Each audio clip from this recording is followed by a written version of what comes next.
Okay, let's set the scene. It's 2002. We're in Gar El Safi, Jordan. This is a place, nestled between mountains and the Dead Sea, historically known for being incredibly safe. Right, the kind of place where neighbors know each other, kids play outside without a second thought. Hmm. Real trouble, genuine alarm. It just wasn't really part of the daily fabric there. Until it was. Suddenly, terrifyingly, that feeling of security just evaporates when a 7-year-old boy disappears. Just gone. 1 minute playing, the next vanished. And for the next 24 hours, it's chaos.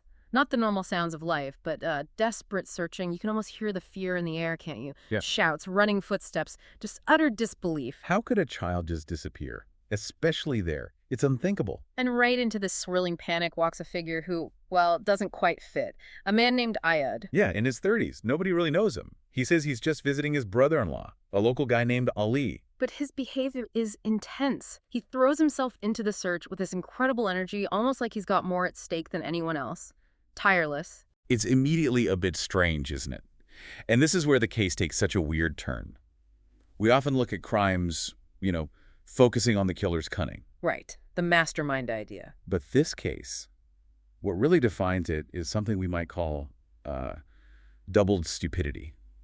It's not just the way the crime was carried out, but the motive behind it is just bafflingly simple, almost petty. A really bizarre combination of intricate, awful planning and yet fundamentally flawed logic. Exactly. Arrogance meeting just complete incompetence dressed up as something clever. So let's dig into that first layer. Iyad, the stranger, he actually manages to gain the trust of the boy's family pretty quickly. Well, they're frantic, right? Consumed by grief and desperate hope. Yeah. They'll listen to anyone offering a plan, any kind of direction. And Iyad steps right into that void. He starts organizing, suggesting where to look, directing people to different areas. He becomes the unofficial guide. But while he's doing this, leading these search parties, he keeps asking this question, a really unsettling question. He asks them again and again, where are the closest cemeteries? Any graveyards around here? Imagine hearing that.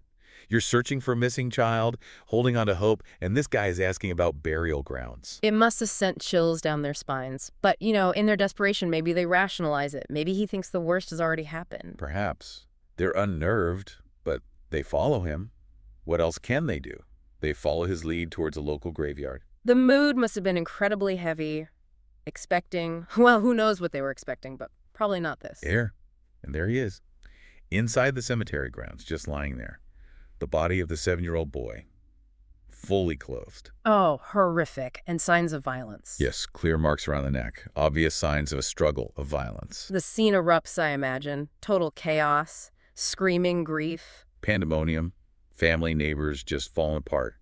But amidst all that raw emotion, one person stands out. Iyad. Iyad, completely calm, composed.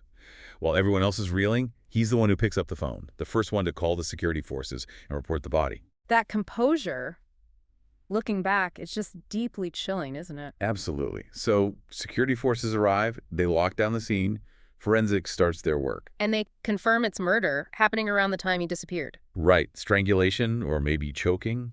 But there's something else too, something odd. A very fine, precise cut around the neck area. Like from a blade. Exactly. Very sharp, very thin. They're thinking maybe a razor blade or even a medical scalpel. It's an unusual detail. And crucially, no other signs, right? No theft, no assault. None, which points away from random violence or, a crime of opportunity. This feels targeted, personal, like revenge. And then they find the clues, or rather the planted clues, right near the body. Oh, yeah. Deliberately placed, it seems. An old cigarette pack, crumpled up. And some matching cigarette butts. And the brand is specific. Very specific. The neighbors immediately recognize it. They say, oh, only one person around here smokes that brand. Let me guess. Ali. Ali. Iyad's brother-in-law. The man Iyad claimed he was visiting. Wow. Okay, and it gets worse, doesn't it? It does. They also find a small scrap of paper. Handwritten. On it. A name and a phone number. Ali's name and number. Bingo. Ali's name and number lying right there near the murdered child. Okay, so for the police, this must be confusing. On one hand, it's screamingly obvious. Right. Any experienced detective looks at that and thinks, come on, nobody's this stupid. Yeah. Leaving your own name, your unique cigarette brand right at the scene. It absolutely stinks of a frame-up. Someone is trying to pin this on Ali. But you can't just ignore physical evidence no matter how suspicious it looks. You can't. So they have to bring Ollie in. They search his place. Right. And that's when things get really concrete and really scary for Ollie. They find the potential weapon. Hidden above the awning on his balcony. A razor, or maybe a scalpel, matching the type of instrument suggested by that weird cut. And it has traces of blood on it. Oh, man. Okay, that's bad. And it gets worse. Remember the cigarette butts from the cemetery? Yeah. They run DNA tests on the saliva. It's a match to Ollie. So now the police are caught. The planted evidence feels fake, illogical, but the DNA is real science. The weapon is in his home. Exactly. It's a paradox. Rational deduction says frame job. Hard evidence points squarely at Ollie. What do you believe? You have to follow the evidence, I suppose, but maybe with reservations? Extreme caution. Ollie, for his part, is sticking to his story. He's innocent. He's saying, look how obvious this is. It's clearly a trap. And the victim's family, do they believe Ollie could do it? No, they actually defend him. They say he loved the kid, he'd never hurt him. So the police are holding Ollie, but they know something isn't right. They need something more. They need to find the person who would set this trap. So they wait and watch. They put Ollie's apartment under covert surveillance. Right. Thinking, maybe the real culprit will come back. Maybe check on things. Maybe contact someone inside. And patience pays off. This is where the arrogance really bites the perpetrator. It really does. 2 days later, the surveillance team spots someone trying to get into Ollie's apartment. Not through the door, though. No. Scaling the outside of the building, climbing up onto the balcony. The exact balcony where the razor was hidden. The very same one. Yeah. The police move in immediately, make the arrest. And the climbers. Iyad, our dedicated search volunteer. The calm caller. The helpful stranger. Unbelievable. But the arrest itself triggers something else, right? A stroke of luck. A huge stroke of luck. Huh. As they're leading Iyad away, a woman from the neighborhood rushes up to the officers. She's got something urgent to tell them. What is it? She says that the day before the boy even went missing, Iyad had approached her. He claimed he couldn't read or write. Oh, okay. And he asked her, this woman, to write something down for him on a small piece of paper. A specific name and a phone number. No. Don't tell me. The officers, thinking fast, pull out the piece of paper they found next to the body in the cemetery. They show it to her. Shh. She confirms it instantly. Yes. Yes, she says, that's my handwriting. That's the paper I wrote for him. Wow.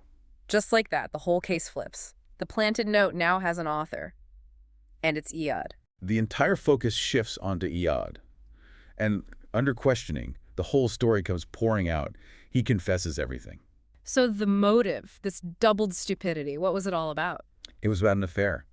Iyad was having an illicit relationship with Ali's wife, his own sister-in-law. Okay. Classic in a tragic way. And apparently the wife started getting paranoid. She thought Ali was getting suspicious, close to finding out. So she tells Iyad, what? End it. Be more careful. No, she tells him to solve the problem of Ali potentially discovering the truth. And Iyad's solution wasn't just ending the affair. His solution was murder. Frame Ali for something so terrible, killing a child, that he'd be locked away for life or even executed, leaving Iyad and the wife free to be together. That is breathtakingly awful and incredibly convoluted. Instead of the simple solution, he opts for this monstrously complex plan. That's the doubled stupidity right there, the sheer unnecessary horror of it all, driven by such a mundane, solvable problem. So he puts the plan into action. He gets the wife involved in the setup. Yeah, he has her get him a pack of Ali's unique cigarettes and some used butts from an ashtray. Evidence gathering. Then he targets the child. Lures the little boy, who is just playing nearby, probably promised him sweets or money, takes him to the cemetery, kills him. And plants the evidence. Mm-hmm. The cigarettes, the note the neighbor wrote for him. Meticulously places them near the body. Oh. He thinks it's foolproof. But then he hits a snag in his own plan. A big one.